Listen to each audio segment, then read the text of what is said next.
OK. Donc, quel est le plan d'action pour la deuxième semaine? Alors, qu'allons-nous faire?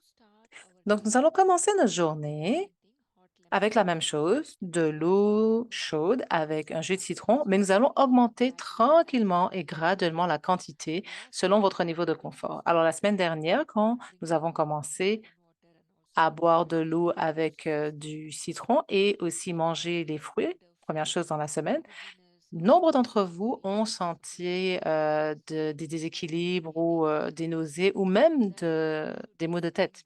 Donc ça devrait se calmer pour la plupart d'entre vous. Alors ne vous inquiétez pas, c'est juste parce qu'il y avait trop de toxines qui essayaient de quitter votre corps et c'est ce qui causait ce genre d'inconfort. Donc, normalement, maintenant, vous devriez voir ces inconforts cesser et même si pour certains d'entre vous, ils continuent, donc ne vous inquiétez pas, asseyez-vous. Quand vous avez ce genre de sensation, buvez de l'eau et une fois que vous aurez uriné, normalement, cette sensation désagréable devrait partir. Donc, cette semaine, nous allons commencer avec bien sûr de l'eau chaude, avec quelques gouttes de citron et vous allez ajouter une petite pincée de sel d'Himalaya ou de sel non raffiné de mer. Et vous allez graduellement augmenter la quantité d'eau chaque journée et à la fin de la semaine, vous devriez pouvoir boire jusqu'à 500 millilitres d'eau chaude. Ça doit être la première chose que vous faites dans la journée. OK? Et si vous êtes quelqu'un qui prend des médicaments, avec un estomac vide, eh bien, c'est très bien. Donc, après que vous ayez bu l'eau, vous pouvez prendre vos médicaments. Donc, une fois que vous aurez pris vos médicaments, laissez un espace de 15 à 20 minutes. Et ensuite, nous allons introduire quelque chose de nouveau qui est un jus de végétaux. Alors, qu'est-ce qu'on va mettre dans ce jus de végétaux?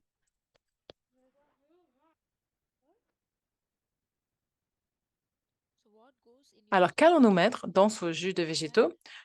Nous allons mettre un petit peu de carotte, de la betterave, du concombre ou du céleri, un gingembre épluché, donc à peu près la moitié d'un pouce, du jus de citron et du curcuma, une racine de curcuma, à peu près la moitié d'un pouce aussi. Alors, vous pouvez bien sûr éplucher votre gingembre, éplucher votre curcuma et vous pouvez mixer le tout. Alors, sans eau, si c'est possible. Si vous avez vraiment besoin d'eau, mettez-en un petit peu et ensuite vous mélangez le tout. Ensuite, prenez, pressez le jus, extrayez le jus et buvez à peu près 100 millilitres de ce jus. Et c'est ce que nous allons faire pour la première et la deuxième journée de la deuxième semaine. Pour la troisième journée, vous allez légèrement augmenter la quantité de votre jus de végétaux. Alors, la base va être la même au niveau des végétaux. Donc, vous pouvez aussi ajouter une pomme pour pouvoir sucrer le tout.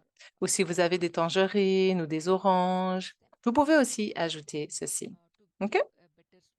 Pour pouvoir donner un petit goût sucré à votre jus. Mais nous nous allons, augmenter la quantité de végétaux pour pouvoir avoir la bonne quantité de jus. Donc après que vous ayez eu, votre jus de végétaux, vous allez attendre 30 à 40 minutes et là, vous allez avoir des fruits qui ont poussé, localement. Donc des fruits saisonniers qui ont poussé localement, à peu près, jusqu'à 400 millilitres, 400 milligrammes, pardon. Vous allez tranquillement augmenter la quantité jusqu'à atteindre votre niveau de confort et vous pouvez manger, pardon, jusqu'à 30 amandes avec les fruits ou un petit peu plus tard. Bien sûr, des amandes qui auront trempé dans l'eau, n'est-ce pas? Donc, quand vous avez eu votre jus de végétaux et ensuite vos fruits et vos noix, vous n'aurez plus faim. Vous pourriez ne pas manger votre petit déjeuner traditionnel. Donc, si vous n'avez pas faim, s'il vous plaît, ne mangez pas votre petit déjeuner traditionnel. Vous pouvez le sauter. Et ensuite, nous allons éliminer le café complètement. La semaine dernière, nous l'avons graduellement réduit. Cette semaine, suivez votre corps, suivez les envies de votre corps.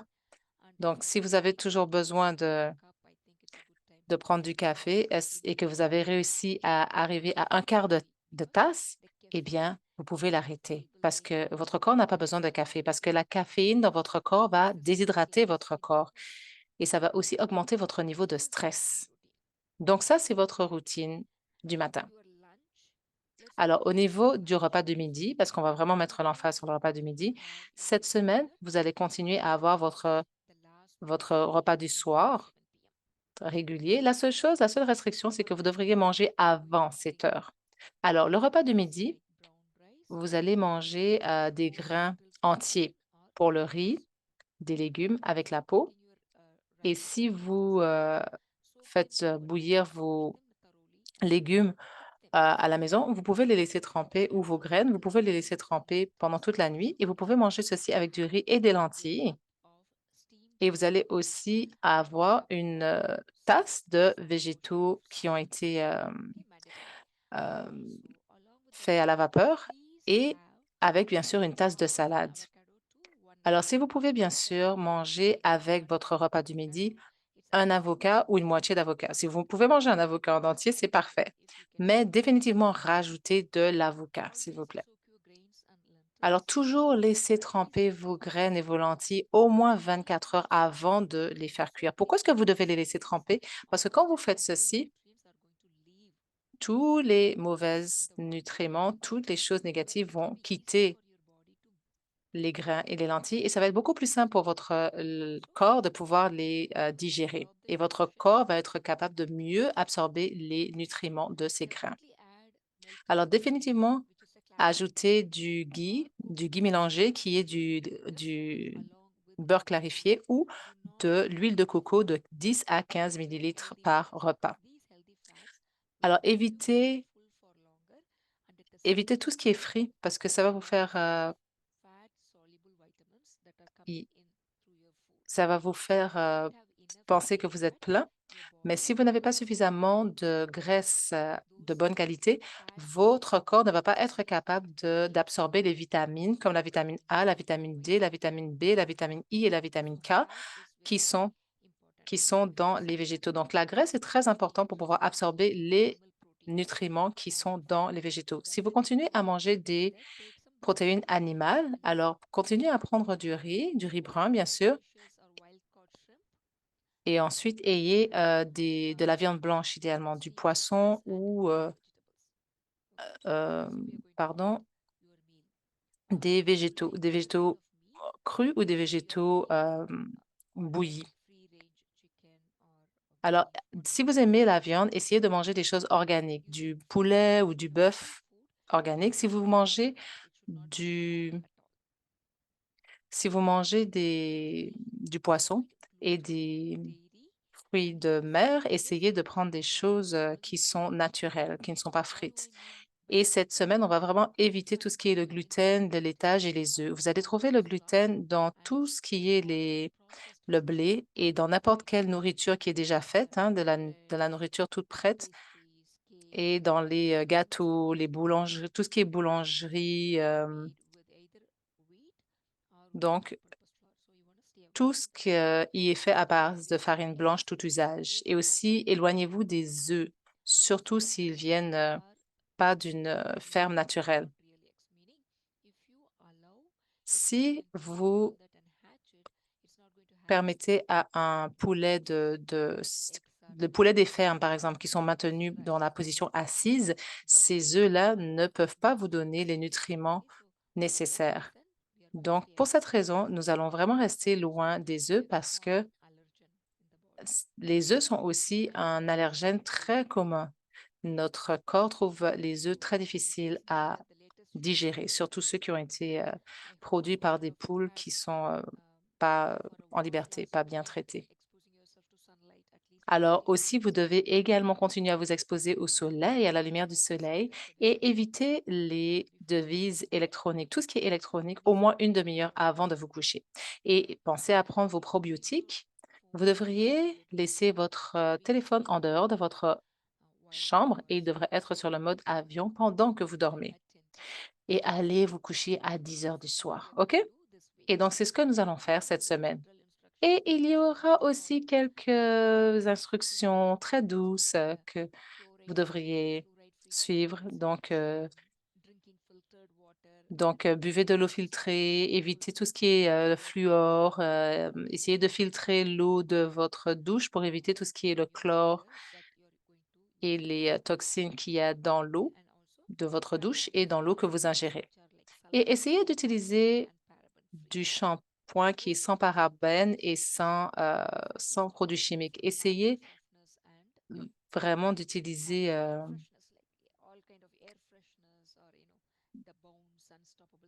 des choses qui... évitez, pardon, tout ce qui a des choses artificielles, comme des senteurs artificielles, des saveurs artificielles. Évitez tout ce genre de choses parce que c'est nocif pour le corps. OK? Donc, cette semaine, nous allons voir comment fonctionne notre estomac et notre système digestif. Donc, notre système digestif commence avec notre bouche et finit avec notre anus. Donc, tout ce qu'il y a entre les deux fait partie de votre système digestif, n'est-ce pas? Donc, votre cavité buccale, orale, donc les dents, la bouche, les lèvres et aussi l'œsophage qui va jusqu'à l'estomac. Et ensuite, tout le contenu de l'estomac qui va dans l'intestin grêle et ensuite la nourriture va circuler jusqu'au gros intestin et ensuite, ça va à la poubelle. Et donc, ça va être éliminé à travers les urines et aussi les défécations. Donc, de la nourriture jusqu'à la défection, tout ceci fait partie de toutes les étapes font partie de notre système digestif. Évidemment, il contient également le foie, la vésicule biliaire et la rate et le pancréas. Donc, nous avons vraiment besoin de faire attention à ce que nous digérons. Et même si nous pouvons manger toute la bonne nourriture qui est disponible sur la planète, si nous ne sommes pas capables de l'ingérer proprement, nous ne pourrons pas avoir les nutriments qui sont dans cette nourriture. Donc, cette semaine, nous allons voir comment est-ce que nous pouvons ou optimiser notre système digestif et donc tout ce que nous absorbons de la nourriture. Donc, pour ceci, la première chose que vous devez faire, c'est faire attention à comment est-ce que vous mangez. Donc, comment est-ce que vous devriez manger? Allons voir ceci ensemble. Donc, vous devriez manger vraiment consciemment, mais ça va venir au fur et à mesure. Premièrement, vous devez manger seulement quand vous avez faim. Donc, vous n'allez pas manger de temps en temps comme ça, juste pour vous occuper, hein. Vous mangez uniquement quand vous avez faim.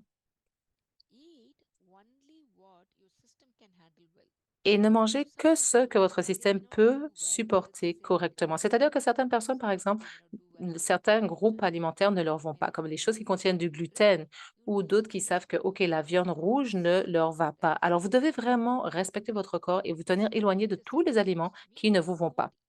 Alors, stimulez d'abord vos sens. Donc, s'il vous plaît, ne mangez pas quand vous conduisez, vous marchez ou que vous êtes occupé. Donc, asseyez-vous confortablement, regardez la nourriture, sentez-la, stimulez vos sens en premier. Donc, quand vous regardez la nourriture, que vous prenez l'odeur, vos cavités buccales vont relâcher quelque chose qui s'appelle la salive. La salive, les glandes salivaires vont sécréter la salive et la salive, c'est la première chose qui contient les enzymes digestives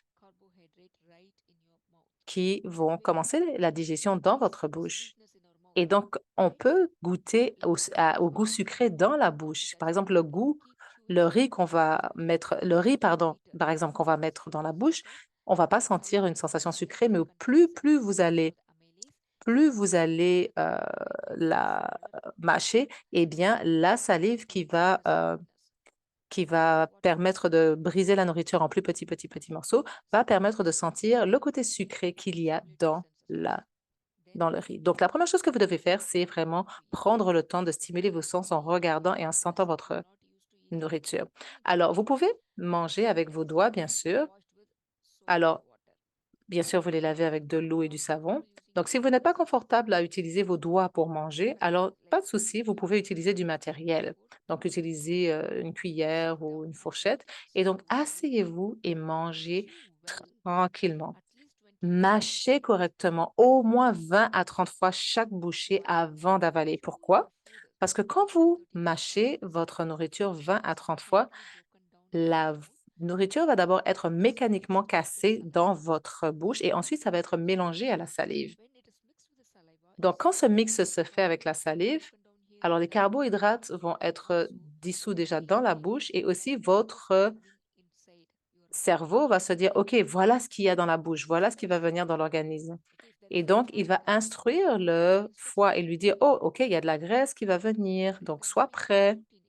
Donc, si vous consommez des protéines, il va dire, OK, à l'estomac, oh, il faut que tu sois prêt avec les acides qui vont dissoudre les protéines. Donc, peu importe ce que vous mangez, ça va, par exemple, informer votre pancréas, oh, voilà, il y a tel enzyme qu'il faut produire. Donc, toutes ces choses vont être prises en charge à ce niveau quand vous prenez le temps de mâcher lentement parce que votre cerveau va préparer le corps à la suite, à la digestion.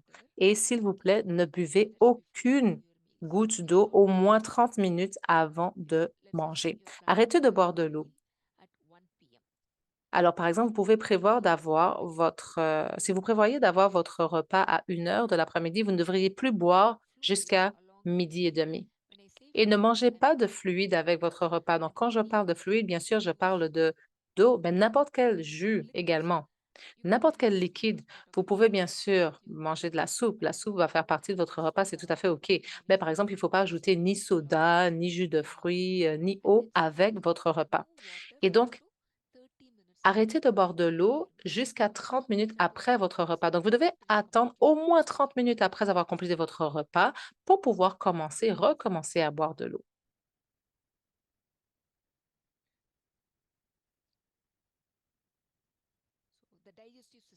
Donc, voici le système digestif, pardon. Donc, ça commence au niveau de la bouche. Et donc, vous avez dans la cavité buccale, vous avez les glandes salivaires. Et ensuite, vous avez le tube digestif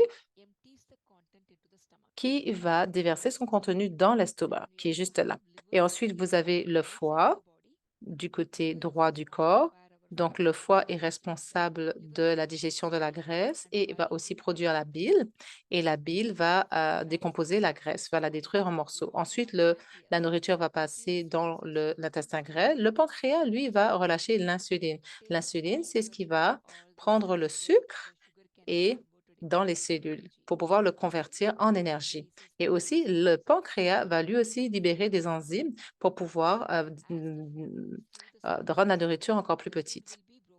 Et au fur et à mesure, la nourriture va être dissoute pour pouvoir être assimilée.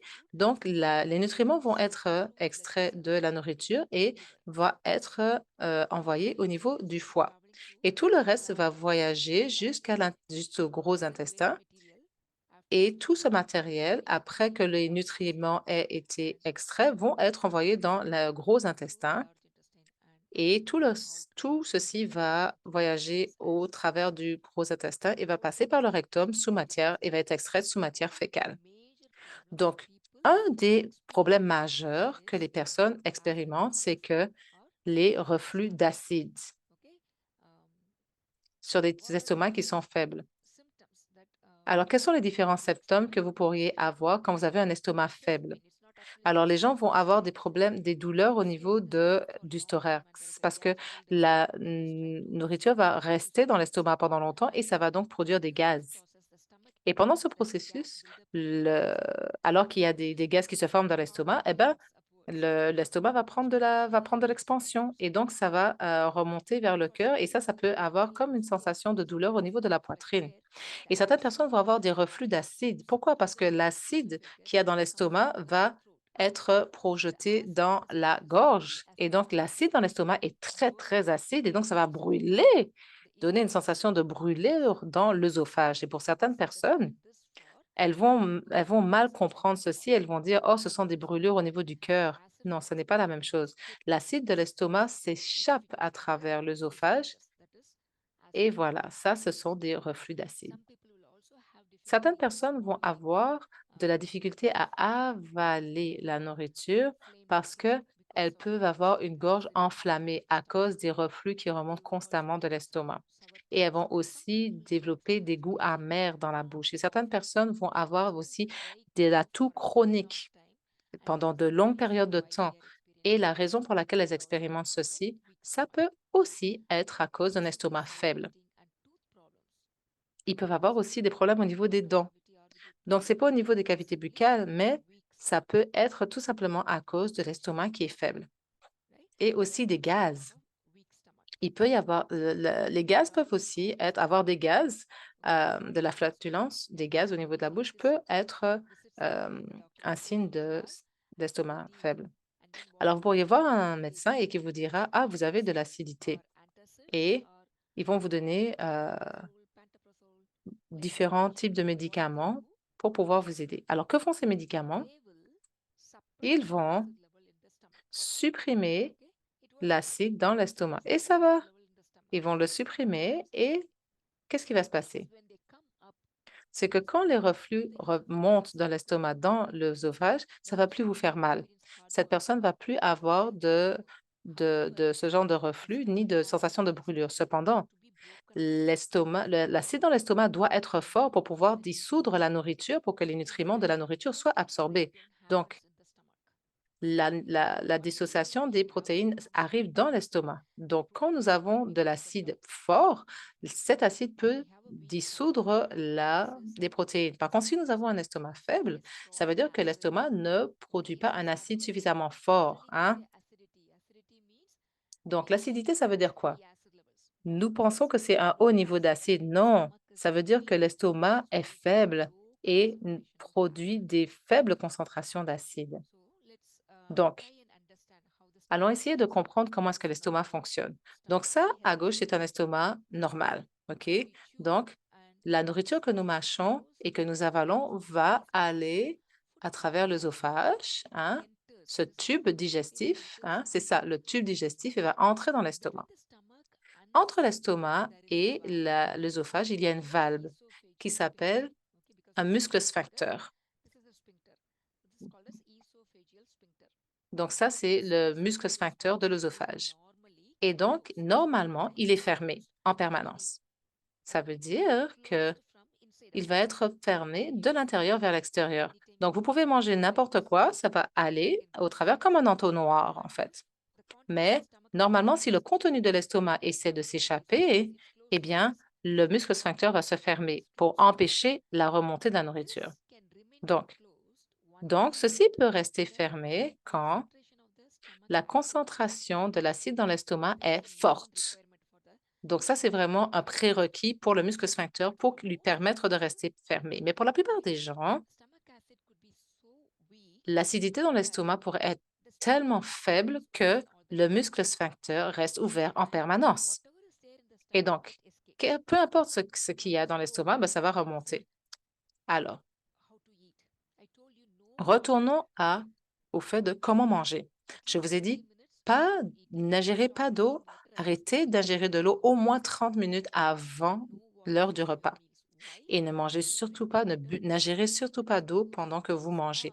Donc, si vous ingérez de l'eau avant ou pendant le repas, ça va diluer l'acide dans l'estomac. Et quand cet acide est dilué, eh bien, muscle sphincter ne peut pas se fermer, premièrement. Deuxièmement, à moins que nous ayons un fort taux d'acidité, eh bien, l'estomac ne peut plus dissoudre les protéines en petites particules. Donc, ça veut dire quoi? Ça veut dire que les protéines vont rester en un seul morceau et notre corps ne sera pas capable d'absorber les nutriments de la protéine. Donc, quand le muscle sphincter est ouvert, le contenu de l'estomac peut facilement s'échapper, n'est-ce pas, et remonter dans l'œsophage jusque dans la gorge.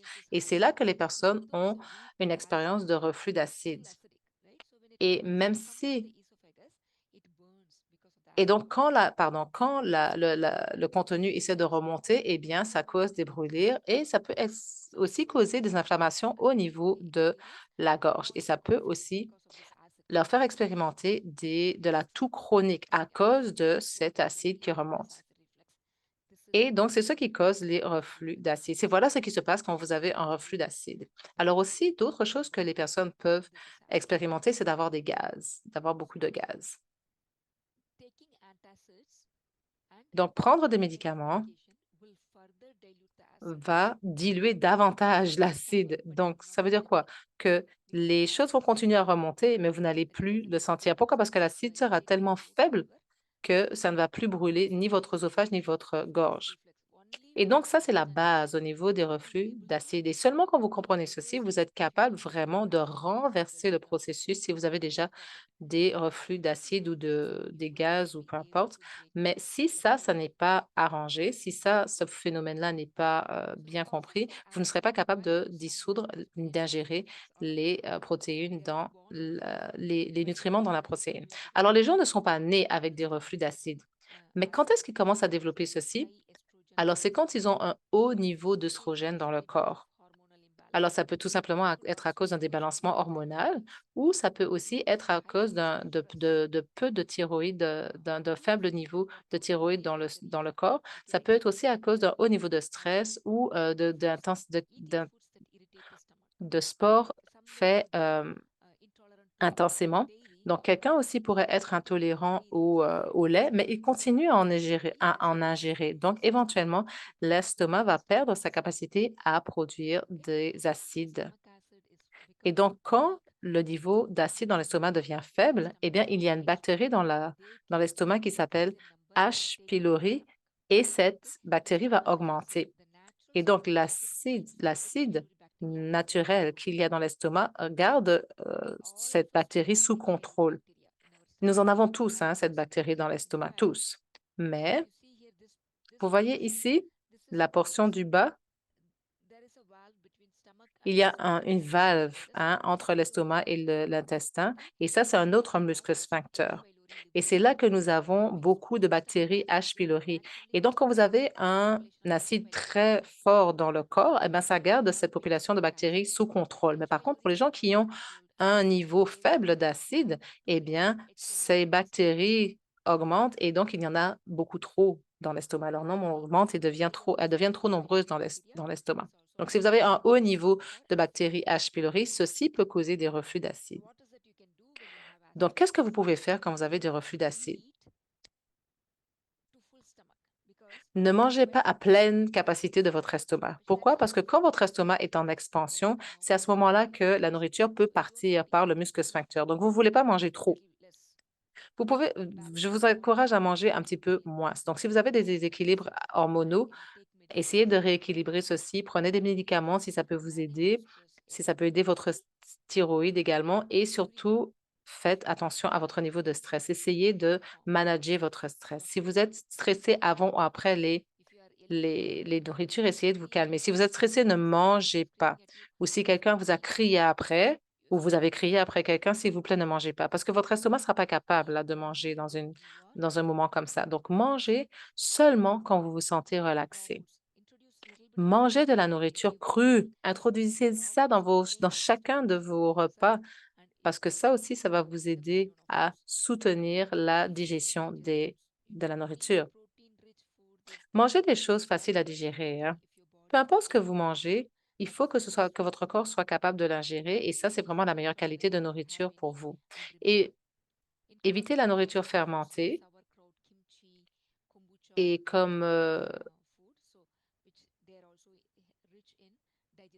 essayez d'introduire des kombucha, des choses de ce genre parce qu'elles sont très riches en minéraux et en vitamines. Donc, si vous avez des reflux d'acide, je vais vous encourager à prendre 1 à 2 euh, cuillères à café de cidre de pomme, apple cider vinegar, cidre de vinaigre de pomme, biologique idéalement avant manger, pardon. Donc, mâchez votre nourriture vraiment. Ça, c'est une des bases, là, pour éviter les reflux d'acide. Pourquoi? Parce que la bouche, c'est le seul endroit où vous pouvez mécaniquement briser la nourriture. Après ça, il n'y a plus aucun système mécanique, hein, mais tout est biologique. Tout est biochimique, en fait. Vous avez vraiment besoin de mâcher correctement votre nourriture. Et choisissez des choses vraiment faciles à digérer, surtout les protéines. Donc, essayez d'avoir n'importe quoi qui est facile à digérer. Vous pouvez avoir des graines germées. Essayez d'éviter les choses difficiles à digérer juste parce que quelqu'un vous a dit que c'est bon au goût, là. Alors, un type de nourriture ne peut pas être bon pour tout le monde. Quelque chose qui est bon pour votre voisin peut ne pas être bon pour vous. Donc, identifiez ce qui est bon pour vous et choisissez ceci. Tout le monde est différent sur le plan biologique, hein. Donc, ne faites pas quelque chose, hein, une solution pour tout le monde. Non, c'est faux. Chaque personne a sa propre sensibilité. Alors, voici des solutions immédiates pour les reflux d'acide. Alors, si vous en avez, que pouvez-vous faire immédiatement? Alors, pour les contrôler immédiatement. Alors, vous pouvez avoir, bien sûr, mm, éplucher votre gingembre, coupez-le et mettez-le dans, faites-le bouillir et ayez-le comme un, faites bouillir de l'eau et prenez-le comme un thé. Donc, le gingembre est très bon pour les reflux d'acide. Vous pouvez aussi prendre du vinaigre de cidre de pomme et mettez-le dans de l'eau et buvez-le tout doucement s'il y a trop d'acide qui remonte. Donc, si vous sentez que vous avez des gaz dans votre estomac et vous voulez relâcher ça tout de suite, prenez une cuillère à café de bicarbonate de soude, mettez-le dans de l'eau, surtout si vous avez des sensations de brûlure dans l'estomac, et prenez-le par petites gorgées, toutes petites. Surtout n'avalez pas tout d'un coup, hein. Et ça va vous aider à adoucir l'estomac. Ça va vous aider aussi avec la digestion de la nourriture. C'est pas vraiment la meilleure chose à faire, mais si vous avez trop de reflux d'acide, prenez du bicarbonate, une cuillère à thé, mettez-le dans un montant raisonnable d'eau et pas dans de l'eau froide, hein. Mettez-le dans de l'eau à température ambiante ou de l'eau pas chaude, hein, mais pas de l'eau froide non plus. Et donc, vous pouvez également prendre du thé de ajoine ou de la poudre de trifala avant votre nourriture. Donc, prochaine chose, on va descendre un petit peu plus loin de l'estomac. Alors, quelles sont les bactéries? Donc, je ne devrais pas les appeler des bactéries, mais que pensez-vous des microbes dans le corps? Il y a plus de 100 milliards de microbes dans notre corps. Nous sommes un écosystème nous sommes un écosystème de microbes, en fait. Donc, avec plus de 100 milliards de bactéries, pardon, dans notre corps, notre santé va dépendre de la santé de ces microbes. Donc, si vous avez de mauvais microbes, vous allez vous sentir mal. Si vous avez de bons microbes, vous allez vous sentir bien. Mais nous avons plus de 100 milliards de microbes dans notre corps. Nous avons seulement 30. Nous avons plus de 100 000 milliards de microbes dans notre corps et nous avons juste 30 000 milliards de cellules dans notre corps. Nous avons plus de microbes que de cellules dans notre corps.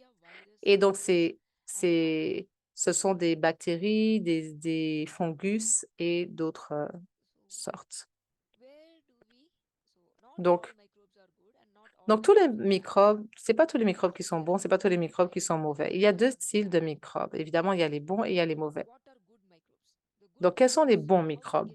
Les bons microbes, déjà, comment est-ce qu'on détermine que c'est un bon microbe? Comment est-ce qu'on les ingère? Donc, on les a à travers nos parents à la naissance.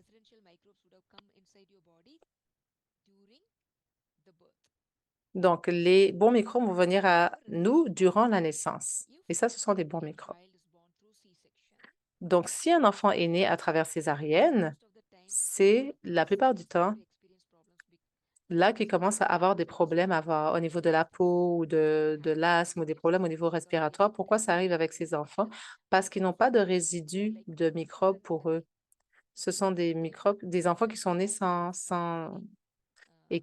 microbes et qui vont développer au fur et à mesure, quand par exemple ils vont avoir de l'allaitement. Mais la plupart du temps, quand ils sont nés à travers césarienne, ils n'ont pas beaucoup ils sont pas vraiment allaités. Ils sont souvent allaités avec du lait artificiel. Donc ça, c'est juste pour votre information. Dans les bons microbes, on les attrape à travers notre mère. Et le rôle de ces bons microbes, c'est de nous aider à mieux réguler notre nourriture, à extraire les nutriments de la nourriture et de vraiment permettre la circulation de cette nourriture, de la pousser hors du corps lorsqu'il n'y a plus de nutriments. Et aussi de pouvoir de prendre soin de toutes les toxines, de pouvoir les emballer et pouvoir les jeter, pardon, dans la matière fécale. Donc, ils permettent d'absorber les nutriments et de pouvoir se débarrasser de tout ce qui est nocif. Donc ça, par exemple, ce sont des cellules de l'intestin et vous voyez, donc ceci, c'est comme la peau qu'il y a dans l'intestin et à travers entre ces petits replis, on va trouver des microbes. Et donc, les nutriments qui à ce niveau vont être pris, vont être envoyés dans le foie et qui va les répartir dans tout le corps. Le foie a vraiment un rôle très important dans le corps.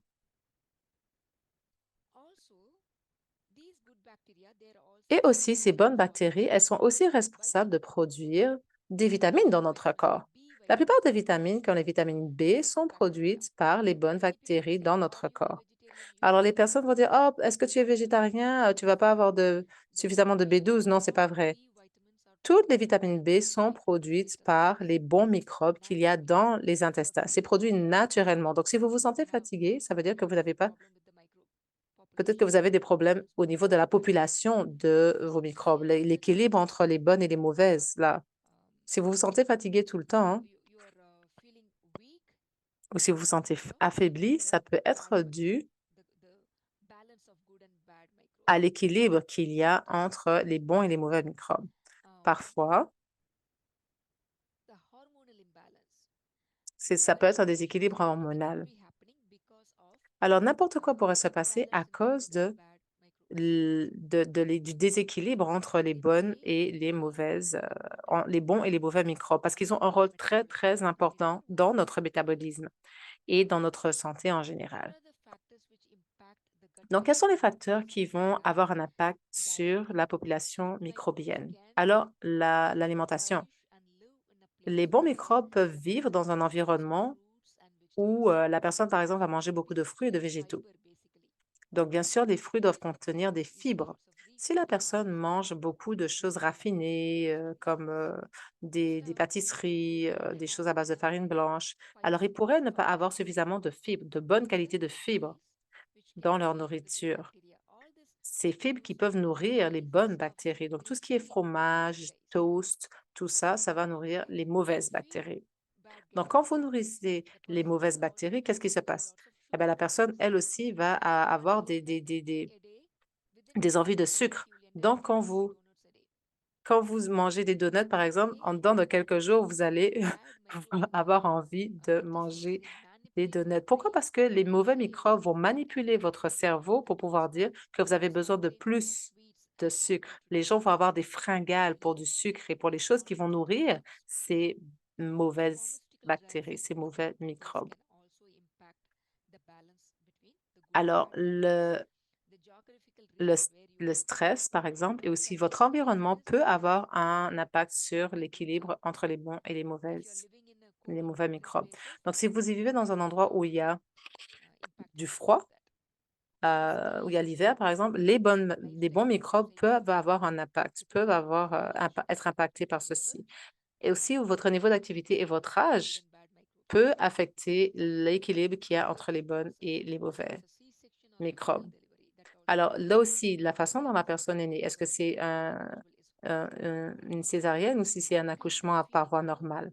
La façon aussi dont le bébé a été nourri, est-ce qu'il a été nourri est-ce qu'il a été allaité directement ou est-ce qu'il a été nourri à la bouteille? Donc, tout ceci va avoir un impact sur l'équilibre de microbien et le genre de microbe que la personne va avoir et qui va l'aider au niveau du cycle de sa vie. Même chose au niveau du stress, du métabolisme, des exercices. Tout ceci va aussi déterminer le niveau de microbes que vous avez dans votre corps. Est-ce que vous avez jamais entendu ce terme qui dit mon gut me dit que je ne devrais pas faire ceci ou ça. Mes intestins, en fait, me disent. Pourquoi? Parce que les cerveaux, c'est là que vous avez votre système neurologique. Et c'est là qu'il y a aussi les neurones. Les neurones, ce sont des cellules individuelles, n'est-ce pas? Et le cerveau est le centre le centre des neurones. Et oui, vous savez où est-ce que vous avez le deuxième plus haut niveau de neurones dans votre corps? C'est dans votre intestin. Et votre intestin ont quasiment plus de neurones que vos cerveaux. Et donc, c'est très intéressant. Le cerveau est seulement celui qui exécute. Vous savez qui commande au cerveau? C'est les intestins. Donc, qui décide ce qui doit être communiqué au cerveau? Ce sont les microbes. Si vous avez beaucoup de bons microbes, eh bien, cette personne va être positive, va être optimiste au niveau de sa vie et va faire très attention. Mais quand il y a beaucoup de mauvaises bactéries, mauvais microbes dans le corps, ils vont envoyer des signaux négatifs au cerveau. Et souvent, ce sont les gens qui sont toujours tristes, qui sont déprimés. Donc, vous avez besoin de faire attention aux genres de microbes que vous laissez grandir, peupler vos intestins. Si vous voulez avoir un bon état d'esprit, la première chose que vous devez faire, c'est faire attention à vos intestins. Et qu'est-ce qui décide? Qui décide dans les intestins? Ce sont les microbes. Donc, quel genre de microbes est-ce que vous voulez dans vos intestins? Nous voulons avoir des bons microbes et moins de mauvais microbes. On ne peut pas complètement bannir les mauvais microbes, mais il devrait y avoir un équilibre. Donc, quand vous avez beaucoup de mauvais microbes et moins de bons microbes, quels sont les problèmes de santé que vous pourriez vous attendre à avoir dans votre corps? Donc, vous pouvez être facilement stressé, anxieux. Les personnes pourraient avoir de l'insomnie, de la dépression et dormir moins. Pourraient avoir de la difficulté à s'endormir. Ils pourraient avoir des problèmes de cœur, des crises cardiaques, du diabète de type 1 et aussi du cholestérol, des problèmes de pression sanguine, même des problèmes de peau comme de l'acné, de l'eczéma, du psoriasis. Tout ceci pourrait arriver quand il y a un déséquilibre entre vos microbes positifs et négatifs. Ces personnes pourraient avoir aussi beaucoup de caries en permanence juste à cause de leur intestin. Les personnes pensent que c'est à cause de la bouche, donc ils utilisent quoi? Ils utilisent des bains de bouche, des choses avec de l'alcool, mais le problème n'est pas là dans la bouche, le problème est au niveau des intestins.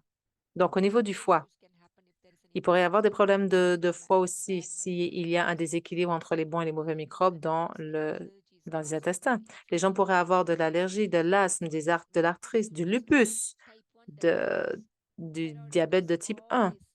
Tout ce genre de problèmes au niveau de la thyroïde également. Tout ceci pourrait arriver. Pourquoi? Parce qu'il y a un déséquilibre au niveau des microbes de l'intestin. Il pourrait même y avoir des déséquilibres hormonaux, comme au niveau de la thyroïde, de l'oestrogène, de la testostérone, même du gain de poids, de haut niveau testostérone, bas niveau testostérone. Tout ceci peut arriver juste à cause du déséquilibre des microbes.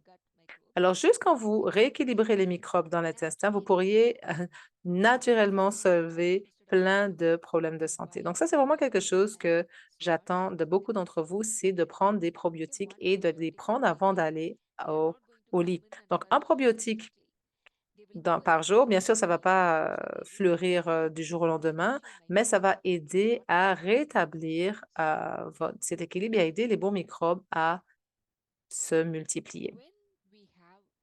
Donc, quand nous avons un déséquilibre au niveau des microbes, la personne va commencer à prendre du poids, particulièrement au niveau du ventre. Et là,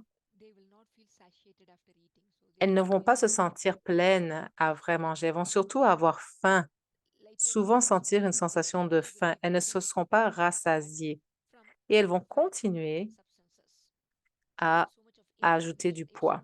Et donc, elles pourraient avoir aussi des inflammations. Si quelqu'un et a de l'embonpoint, ça veut dire qu'il y a beaucoup d'inflammation. Les gens qui sont obèses, ce ne sont pas juste des muscles, il y a beaucoup d'inflammation et de toxines. Donc, ça veut dire quoi? Ça veut dire que l'intestin peut développer des trous et toutes les nourritures que vous n'êtes pas capable d'ingérer peut causer des dommages dans votre corps. Particulièrement, ça va vous faire accumuler plus de graisse, particulièrement au niveau du ventre. Et ça peut aussi venir polluer le sang. Et donc, si la graisse ne peut pas être ingérée, ça va aussi avoir un impact négatif sur votre niveau d'énergie.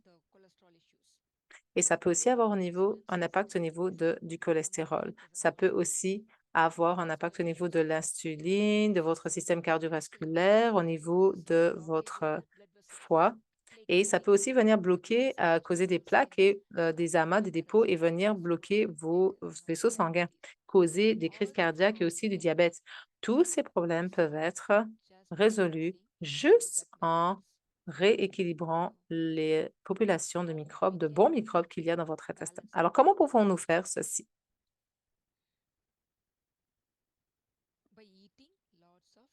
Alors, tout d'abord, vous devez manger beaucoup de fruits et de végétaux. Mais avant qu'on aborde ce sujet, je voudrais vous parler de quelque chose qu'on appelle les allergies alimentaires, les allergies au niveau de la nourriture. Il y a beaucoup de mythes à ce niveau-là. Alors, les gens se disent, OK, si un fruit ou un type de nourriture est bon pour quelqu'un, il est bon pour tout le monde. Non, chaque individu est unique. Et la nourriture avec laquelle vous êtes confortable et qui va être facilement ingérée par votre organisme pourrait ne pas être gérée correctement par vos enfants ou par votre époux, épouse. Donc, vous devez vraiment être alerte sur ce point, parce que nous pourrions être intolérants à certains aliments et nous devons comprendre ceci. Donc, au niveau des allergies alimentaires, vous allez le savoir tout de suite. Là, si vous avez une allergie aux cacahuètes, vous allez le savoir immédiatement. Quand vous avez un problème alimentaire avec un aliment particulier, ça va être immédiat. La personne va commencer à avoir une réaction, elle va peut-être arrêter de respirer ou peu importe, ça va être un choc pour son corps. Et certaines fois, les gens vont avoir un épipène, une épipène, parce que le corps ne sera pas capable de soutenir, de supporter cet aliment. Donc, nous parlons vraiment d'intolérance au niveau de l'intolérance alimentaire. Les allergies, c'est différent, mais beaucoup d'entre nous, nombre d'entre nous, ont des intolérances à certains items, certains aliments. Donc, comment est-ce qu'on sait si on est intolérant à quelque chose? Donc, food allergy, les allergies alimentaires et l'intolérance alimentaire, c'est deux choses différentes. Si vous avez une allergie, vous avez une réaction immunitaire et ça va être instantané. Par contre, si vous avez une intolérance, ça va pas vous causer un problème immédiatement, mais ça peut prendre des mois, des années avant de se transformer en problème sérieux. Mais ça va vous causer tellement de dommages dans le corps. Alors, les intolérances au niveau de la nourriture sont une des raisons majeures pour laquelle les personnes peuvent avoir de l'expérience de reflux, d'acide ou d'arthrite. La tolérance alimentaire, c'est vraiment une des causes pour laquelle les gens ont des problèmes comme de l'arthrite, de l'eczéma, du psoriasis, du lupus, des problèmes de thyroïde, tous ces problèmes auto-immunitaires. Tout ceci va commencer avec l'intolérance à la nourriture. Quand ceci arrive, l'intolérance à la nourriture, nous avons un déséquilibre au niveau des microbes dans l'intestin, un déséquilibre entre les bons et les mauvais. Donc, voici quelques symptômes de l'intolérance à la nourriture. Alors, certaines personnes vont se sentir ballonnées, hein. Ils vont se sentir constipés, ils vont avoir des diarrhées, des problèmes de l'estomac, des crampes abdominales, ils vont vomir, ils vont avoir des reflux d'acide ou des brûlures d'estomac, des irritations. Ils vont vomir, ils vont avoir des maux de tête, particulièrement si le mal de tête arrive quand après avoir mangé, ça pourrait être à cause d'une intolérance alimentaire. Mais souvent, on ne fait pas la connexion entre les deux. La plupart du temps, qu'est-ce qu'on fait? Bon, on va prendre un café. Mais le café va augmenter le stress et vous allez temporairement oublier le, le mal de tête, mais la raison qui a causé le mal de tête est toujours présente dans votre corps. Donc, la plupart des nourritures qui peuvent causer de l'intolérance, c'est quoi? C'est le soja, le gluten. Le gluten, c'est quoi? Tout ce qui est du, du, du blé. Alors, pas le riz, mais n'importe quoi qui est fait à base de farine blanche. Alors, les cacahuètes, les œufs et le lait. Alors, ceci peut causer de l'intolérance ainsi que les fruits de mer à n'importe qui. Alors, qu'est-ce qui se passe quand vous mangez de la nourriture que vous ne digérez pas correctement? Alors, notre intestin est plus de 24 pieds de long. Il y a plein de choses depuis qu'on part de l'estomac jusqu'à ce que ça sorte. Alors, l'estomac contient des selles intestinales. Alors, ça, c'est une section de l'intestin et on voit des cellules de l'intestin. Alors, imaginez que c'est comme si mes mains, c'était deux selles intestinales collées. Alors, ces cellules sont vraiment bien accrochées l'une à l'autre. Pourquoi? Parce qu'elles sont très serrées. Et donc, le haut des cellules ont comme des doigts et ces doigts, ces fibres qu'il y a en haut, va augmenter la surface de l'intestin. Alors, l'intestin lui-même n'est pas 24 pieds de long, mais les espèces de doigts qu'il y a en haut des cellules vont augmenter la surface de l'intestin. Et donc, ça augmente la surface d'absorption de l'intestin. Et donc, il y a beaucoup d'espace pour que la nourriture qui est ingérée soit absorbée et nous avons des vaisseaux sanguins qui passent juste en dessous et donc les cellules les bactéries vont extraire les nutriments de la nourriture et vont les pousser à travers les cellules et ensuite elles vont les prendre et les donner dans le sang qui va les amener au foie. Et donc voilà comment fonctionne un intestin en bonne santé, un intestin normal sur la gauche. Il y a comme des doigts au niveau des cellules qui sont en bonne santé et qui aident à l'ingestion. Et tout en haut de ces doigts, on va trouver comme une substance qui est un peu comme du mucus, qui va créer une barrière entre les cellules de l'intestin et le matériel qu'il y a dans l'intestin. Donc, le matériel fécal ne va pas être en contact avec les cellules de l'intestin. Pourquoi? Parce qu'il y a ce genre de mucus qui fait une barrière naturelle. Et tout ce qui est fécal, tout ce dont le corps ne veut pas, qui va rester dans l'intestin, va passer. Et il y a seulement les nutriments qui seront autorisés à passer à travers le mucus et à suivre le chemin jusqu'au sang. Mais quand nous mangeons de façon chronique des choses que nous ne supportons pas, alors qu'est-ce qui se passe? L'espace entre les cellules peut être brisé et donc elles vont se séparer. Et même les cellules intestinales peuvent être brisées en deux. Et regardez, vous voyez à gauche, il y a le mucus qui travaille comme une barrière entre l'intestin et ce qui est à l'intérieur. Mais quand vous consommez continuellement de la nourriture à laquelle vous êtes intolérante, alors le mucus va partir. Il va devenir vraiment une couche très fine, ce qui va permettre aux cellules d'être très vulnérables à n'importe quoi qu'il y a dans votre intestin.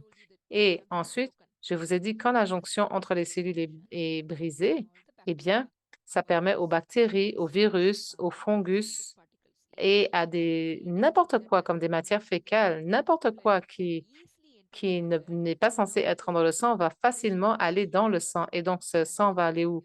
Dans le foie. Et dans votre foie ne sait pas quoi faire avec. Et votre système immunitaire se met à se battre contre ceci. Pourquoi? Parce que tout ceci n'a rien à faire dans le sang. Et donc, le système immunitaire commence à être activé. Et donc, quand on a un système immunitaire trop actif, c'est là que les gens développent des problèmes immunitaires, des problèmes auto-immunitaires, du psoriasis, de l'eczéma et toutes sortes de choses. Donc, la fonction première du système immunitaire, c'est quoi? C'est de défendre contre les organismes étrangers qui sont dans le corps. Et deuxièmement, il va identifier les cellules du corps et ne pas se battre contre elles. Et il va être comme un genre de contrôleur pour pouvoir voir qu'est-ce qui doit être enlevé dans le corps. Mais imaginez que nous mangeons des choses qui n'ont rien à faire dans le corps. Eh bien, votre système immunitaire perd le sens de qu'est-ce qui appartient au corps et qu'est-ce qui n'appartient pas au corps. Et donc, il se met à se battre contre tout le monde. Et c'est là qu'on parle de maladies auto-immunitaires, comme l'arthrite, l'eczéma, l'asthme, des choses comme ça. Donc, que devons-nous faire? Ultimement, nous devons manger seulement ce que notre corps peut bien digérer. Deuxièmement, nous pouvons uniquement, quand vous rééquilibrez les bons et les mauvais microbes dans votre corps, vous avez un corps en meilleure santé. Numéro 3, vous avez besoin d'avoir un fort acide dans l'estomac pour pouvoir briser vos protéines. Donc, premièrement, quand vous prenez des probiotiques, ça va aider à faire fleurir votre intestin avec les bons microbes, les bonnes bactéries. Deuxièmement, quand, quand vous ne consommez pas d'eau 30 minutes avant, après et pendant le repas, vous soutenez votre système digestif. Et ça aide à une meilleure digestion de la nourriture dans l'estomac. Et aussi, en mâchant votre estomac, très bien, vous aidez l'estomac à, ainsi que l'acide qu'il y a à l'intérieur, et vous rendrez les choses beaucoup plus simples pour le corps pour pouvoir l'aider à digérer la nourriture et à en extraire les nutriments. Alors, qu'allons-nous faire? Nous allons éliminer le blé cette semaine. Alors, pas de pain, pas de cookies, pas de blé, pas de lait, pas de choses faites à base de farine blanche. Si vous avez l'habitude de manger de l'avoine, assurez-vous de manger de l'avoine sans gluten et organique, biologique. Alors, normalement, l'avoine est sans gluten, mais ça va souvent être utilisé dans des usines où il y a du gluten. Donc, assurez-vous qu'il n'y ait pas de contamination. Et donc, cherchez à manger de l'avoine sans gluten et biologique. Donc, si c'est possible pour vous, vous devriez incorporer aussi des végétaux fermentés comme du kimchi dans votre nourriture. Et je vais vous donner quelque chose de fermenté facile, un végétal fermenté que vous pouvez facilement faire à la maison. Donc, allez voir la section ressources dans la semaine 2 dans la partie nutrition. Et donc, vous allez voir de anigari fermenté. C'est vraiment très simple. Vous allez acheter de l'ail qui a été fait pousser localement. Peu importe là où vous habitez, achetez votre ail local. Donc, enlevez l'épluchure et lavez-la bien séché. Et ensuite, prenez du miel, de la bonne qualité de miel et mettez-la par-dessus l'ail jusqu'à ce qu'il soit couvert. Et ensuite, mettez le couvercle et ne le fermez pas fort. Vous devriez le fermer tout doucement de façon à ce que ce soit à peine fermé. Et laissez-le. Et chaque jour, vous allez légèrement ouvrir la bouteille pour permettre au gaz d'être libéré. Et ensuite, vous refermez. Vous secouez un petit peu la bouteille et laissez-la de côté. Faites ceci pendant 2 semaines et après 2 semaines, l'ail va être submergé. Alors oui, bien sûr, au départ, l'ail va flotter sur le miel et au fur et à mesure, l'ail va commencer à, à couler et il sera couvert par le miel. Et chaque jour, vous le bougez un petit peu, vous le secouez tout doucement et après 2 semaines, vous pouvez manger 1 à 2 gousses d'ail chaque jour. Donc ça va vous permettre d'avoir de bons microbes et ainsi que des enzymes, des minéraux et des vitamines. Alors, de la vitamine B et particulièrement de la vitamine B12. Et ça peut guérir votre intestin et ça peut rééquilibrer la population des bons microbes dans votre intestin. Et ça va aussi vous aider avec votre système immunitaire également. Donc, je vais vous envoyer le lien et la recette pour pouvoir faire du miel, de l'ail au miel. Et une fois que vous êtes prêt, vous pouvez acheter du kimchi et vous pouvez incorporer juste une cuillère à thé avec votre dîner ou votre repas du midi. Pas plus que ça. Est-ce que vous avez des questions? Donc,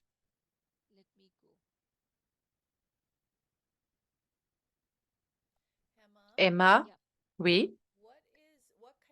Quel genre de miel est-ce que vous utilisez? OK. Alors, du miel cru serait mieux. Vous n'avez pas besoin de miel crémeux, mais de miel cru. Si c'est pas, si c'est pas disponible, de toute façon, ça va être fermenté. Donc, même si il y a un peu de sucre artificiel dedans, ça va être fermenté. Et vous n'avez pas besoin de mettre ceci, le miel et l'ail dans le frigo. Vous pouvez le laisser à l'extérieur. Hors du frigo, ça peut être gardé pendant des années. Tant qu'il n'y a pas d'eau dedans, ça peut être bon pendant plusieurs des années. Ne le mettez surtout pas dans le frigo. Et n'importe qui a plus d'1 an d'âge, alors si le bébé a moins d'1 an, s'il vous plaît, ne lui donnez pas ça. Mais après 1 an, n'importe qui peut ingérer cette solution à base de miel et de d'ail. Merci, Emma. De rien. OK. Donc, c'est vraiment très informatif. Merci. Oh, je vous en prie, Malia. Donc, Malia, il y a quelqu'un qui demande, que c'est une question d'heure, en fait. Donc, elle est dans les Pays-Bas et il est 11 heures pour elle. Donc, elle demande est-ce que la session pourrait être faite un petit peu plus tôt. Donc, oui, oui, moi aussi, je suis OK pour ça. Donc, on va décider d'une heure plus convenable pour vous et on vous laissera savoir. Alors, je n'ai pas de diabète, mais il y a ça dans ma famille. L'année dernière, après un atelier, j'ai commencé à devenir végétarienne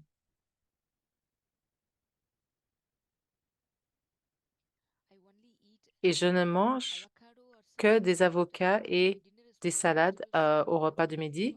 Je mange particulièrement du tofu et des falafels. Alors, manger uniquement de l'avocat et de la salade, je ne pense pas que ce soit suffisant. Peut-être ajouter plus de végétaux et des lentilles. Pourquoi? Parce que vous avez besoin de protéines. Vous avez besoin de graisse de bonne santé. Alors, bien sûr, ça va venir d'où? D'avocat, mais l'avocat, pardon, n'a qu'un style de graisse. Donc, vous voulez amener plus de graisse santé, comme par exemple du coco ou de l'huile de coco, de la noix de coco. Vous pouvez aussi mettre de l'amande, d'autres noix, des algues et vous pouvez aussi manger du quinoa. Vous pouvez manger du riz brun, des lentilles, certains légumes.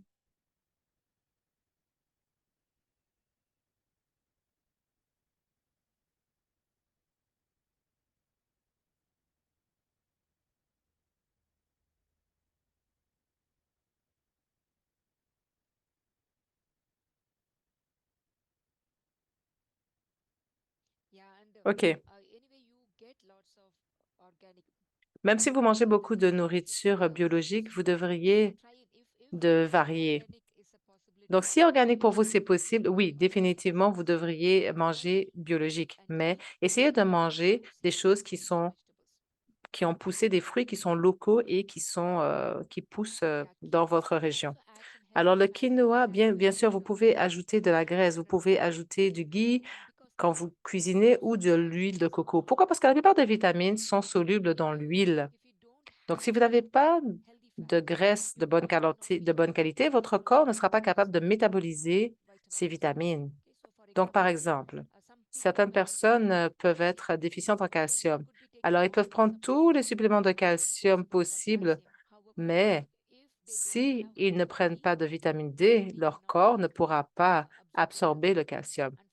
Et pour la vitamine D, pour que la vitamine D soit produite, vous n'avez pas besoin seulement de lumière, du soleil, vous avez besoin aussi de graisse santé dans le corps parce que le contrebalancement, c'est le cholestérol. Alors, votre cerveau, par exemple, est fait à 90% de graisse. Toutes les neurones sont couvertes de graisse. Donc, la graisse de bonne qualité est très, très, très importante. Les cellules au niveau des lipides, parce qu'il y a deux niveaux dans votre corps. Chaque cellule est recouverte de graisse de bonne santé. Donc, essayez de manger de la graisse de bonne santé. Essayez d'ingérer de l'huile biologique de coco, du ghee clarifié. Vous pouvez aussi manger de l'huile d'olive extra vierge dans votre salade et aussi de l'huile d'avocat. Donc, consommez de la graisse de bonne qualité. Est-ce que vous avez d'autres questions? OK. Oh, l'huile de coquet, Emma, est-ce qu'on peut cuisiner avec? Oui, oui, oui. Donc, l'huile de coco a un point de combustion très, très haut. Donc, oui, vous pouvez aussi, je ne recommande pas de frire la nourriture, mais si vous devez frire de la nourriture, alors définitivement, l'huile de coco est une très bonne option parce que c'est un point de combustion très élevé. Et aussi, le, la quantité d'inflammation que votre corps va développer après avoir ingéré quelque chose de frit dans l'huile de coco va être moindre que n'importe quelle autre huile. Et donc, Natacha, je reviens à votre question.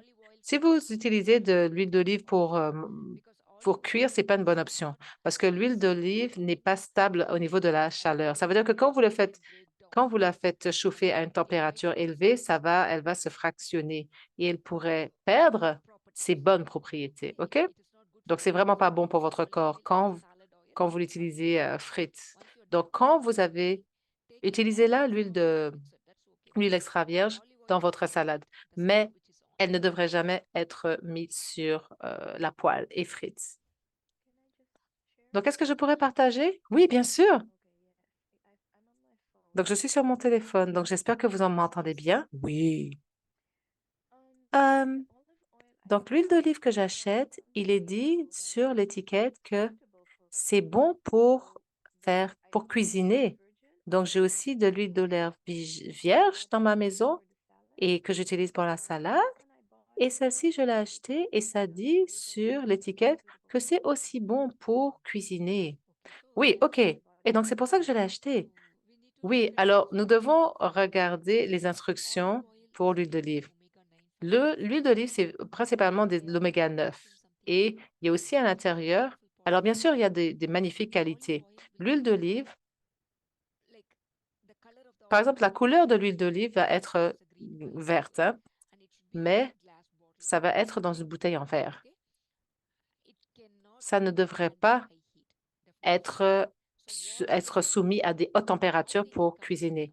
Alors, comment est-ce qu'on fait pour avoir de l'huile d'olive qui est bon pour la cuisine en le mélangeant avec de l'huile stable pour la cuisine? Donc, qu'est-ce qui arrive? C'est que votre huile d'olive est mélangée avec autre chose, donc elle peut être utilisée pour la cuisine ou elle peut être raffinée et on y ajoute des produits pétrochimiques pour pouvoir l'utiliser pour cuisiner. Et la plupart du temps, ce ne sera pas mentionné sur les étiquettes.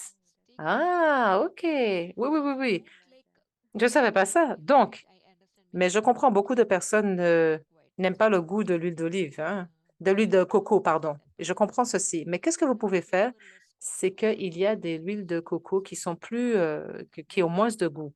Ou vous pouvez utiliser de l'huile MCT. C'est de l'huile de coco fractionnée qui n'a pas d'odeur ni de goût et qui peut fonctionner comme de l'huile. OK? Donc, utilisez du beurre pour cuire. Le beurre, quand vous utilisez à des hautes températures, ça va se transformer en ghee et c'est bon pour cuire, pour la cuisson. Et comment vous appelez l'huile de coco fracturée? Ça s'appelle MCT. MCT, de l'huile MCT. Et généralement, ça va être écrit Yum CT, T comme Tom.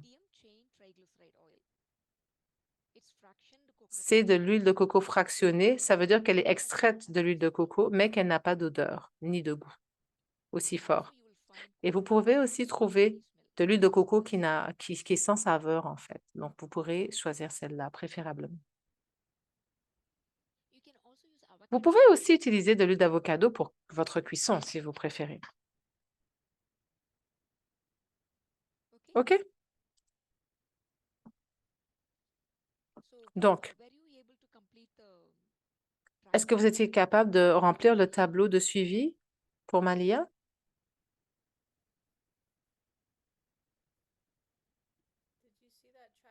Est-ce que vous avez vu cette feuille de suivi, Tania?